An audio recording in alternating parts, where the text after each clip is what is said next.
Now what? When you say that feeling sexual is being in alignment, and on the other hand, you say don't do an action you don't feel good about, how can someone be in alignment when someone don't feel that they want sexual activity anymore? You know, if they're in a relationship. Well, let's clarify a little bit what we've been talking about regarding this. What we've said is that what is often thought of as a feeling of sexuality is not different from being in alignment.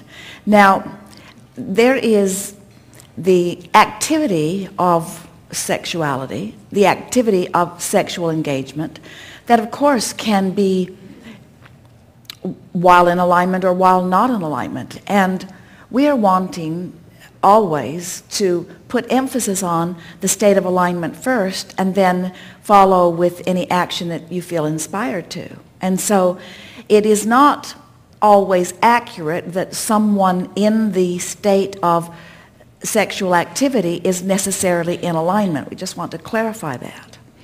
So with that understanding, does that change the question that you are asking in any way? In other words, you can be in alignment while you drive your car. You can be not in alignment while you're driving your car. You can be in alignment while you're having a conversation. You can be not in alignment while you're having a conversation. You can be in alignment while you're having sexual engagement. You cannot be in alignment while... In other words, the activity in and of itself does not mean that you are in alignment. So we just want to clarify that. Okay, so it doesn't matter whether you're in alignment or not, then if wanting to have...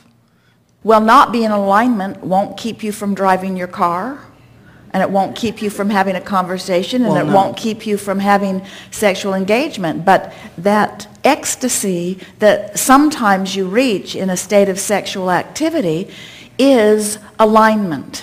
And so often in something like a sexual interaction where two people are focused upon each other or focused upon the idea of the sexuality, often in the midst of that you are distracted from the bills that you're not paying or from the work that you are not enjoying. In other words, often that activity can be a reason to focus. And when you are focusing mutually or collaboratively, there is even greater potential for alignment that is satisfying. But there is no activity in and of itself that we would say always puts you in a state of alignment. The closest thing to an action that we could encourage anyone to do, which is conducive to alignment, is the action of meditation. But when you think about it, the action of meditation is really teaching not only non-action, sit and be still, but it's teaching non-thought, sit and really be still.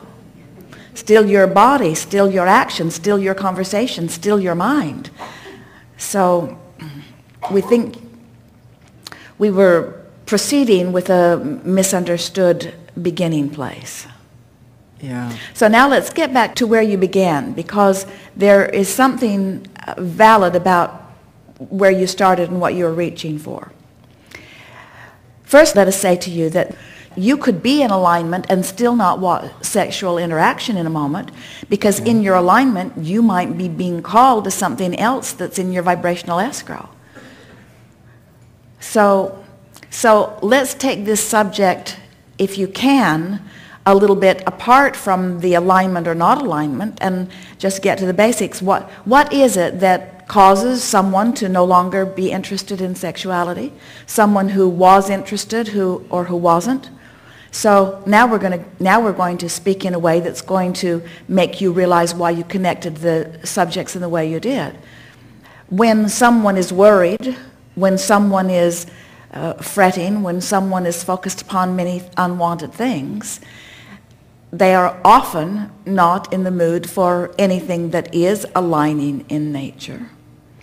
There are many reasons that people lose their interest in many things. To keep your interest alive and active, you have to focus on it. And so Are you talking about a change in your partner? In other words, someone who was at one time interested in something that she is no longer interested in? Right.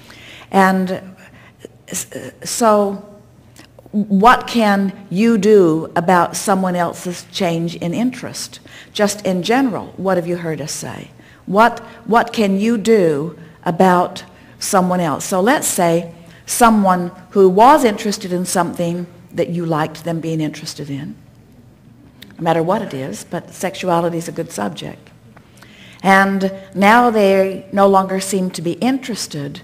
And so the thing we want to put to you is, while you can't do much to change the way someone else is approaching anything, there are things you can try, but they usually backfire.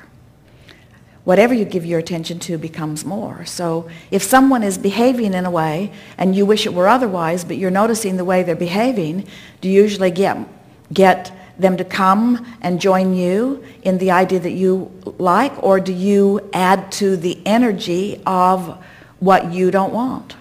No, it doesn't. It's a very good subject, because as we talk about you being the creator of your own reality, and you say, I like being the creator of my own reality, but I got to tell you, Abraham, sex is better when there's someone else there. It's not mandatory, but it's better. So co-creating includes someone else. And when I'm co-creating with someone else, then we need to be in the same ballpark in terms of what we want. And so now we're talking about power of influence. Now we're talking about how can I create the reality that I want when I'm co-creating with someone else who wants something different? How can I get what I want in an activity that requires another person, and I'm not wanting someone else to do something that they don't want to do, and I'm not wanting the laws of my environment, and even the agreement that I've made says that I won't go somewhere else and have sex with someone else. So what does someone do when they want a cooperative, co-creative partner who doesn't want what they want? And we say, the first thing you have to do is stay focused upon what you want. So let's say that you are someone who wants sexual engagement, and let's say your partner, for whatever reason, is not interested. If you can stay focused upon what you want so that your vibration remains in alignment, in other words, if you can keep yourself from being resentful by remembering, or keep yourself from being resentful by imagining, if you can continue to go to the vortex on a myriad of subjects and occasionally bring that subject in with you so that you stay active about something that's important to you, but you manage to keep yourself without resistance, it is our promise to you, when you get inside the vortex and you focus upon someone who's not in the vortex, and you're focusing on someone who's not in the vortex doesn't bring you out, it almost always brings them in. Isn't that powerful to know? When you're in the vortex and you focus on someone who isn't, and you're able to stay in the vortex while you're focusing on someone who isn't, by focusing on so many positive aspects of them, you almost always bring them into the vortex. But what happens with so many people is that you're in the vortex, you focus on your partner who isn't or who doesn't want what you want, and then you're out of the vortex, feeling resentful. And now, when you're out of the vortex, your influence is no greater than anyone else's who's out of the vortex. Now you're just sort of banging around. Well, not really. Now you're just sort of out there having the uncomfortable, not wanted experience, yes? Right. Thank you. That really helps a lot. Oh, it is a wonderful thing when you're in the vortex and you're in alignment and you feel the power of your influence, because it is our promise to you that your partner adores that feeling of sensuality. In other words, it is not logical to not like that feeling of alignment.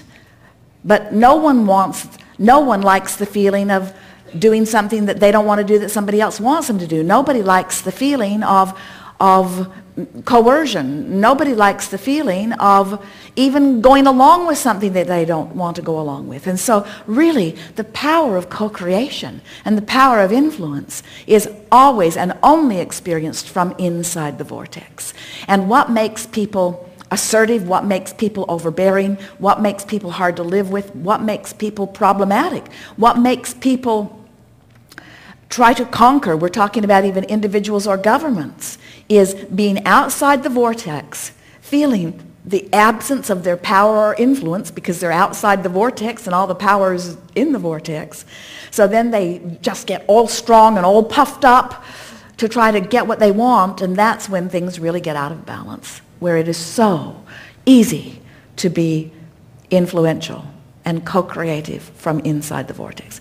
So then, when you're consistently inside the vortex and thinking about what you want and feeling appreciation for your partner, one of two things happens. It has to happen. If you are consistently inside the vortex, your influence will bring your partner in with you, or you will gravitate to another partner. But law of attraction is doing the work, you see. And when you are connecting on so many levels, it is very, very unlikely, in fact, not even possible, if you have a long list of things that you appreciate about someone, they don't go away from you. You see? By using the power of your appreciative mind, no one goes away from you. They just become cooperative components, you see. So then someone might worry, someone who doesn't want sex, listening to this story, might worry, oh, Abraham's teaching him how to work the magic of the vortex. And then I will be drawn in to this thing that I may not want. And we say, you won't be drawn in if you're not wanting in. In other words, there's no coercion that's taking place. It's cooperative. All cooperative components come into alignment, you see. And who wants to have a sexual interaction with someone who doesn't feel cooperative? Now, don't answer that. But it is so much better when it's cooperative. Right. Yes. Thank you. It's been so helpful. Yes, indeed. And I hope everybody else too. Yes, indeed. Thank you.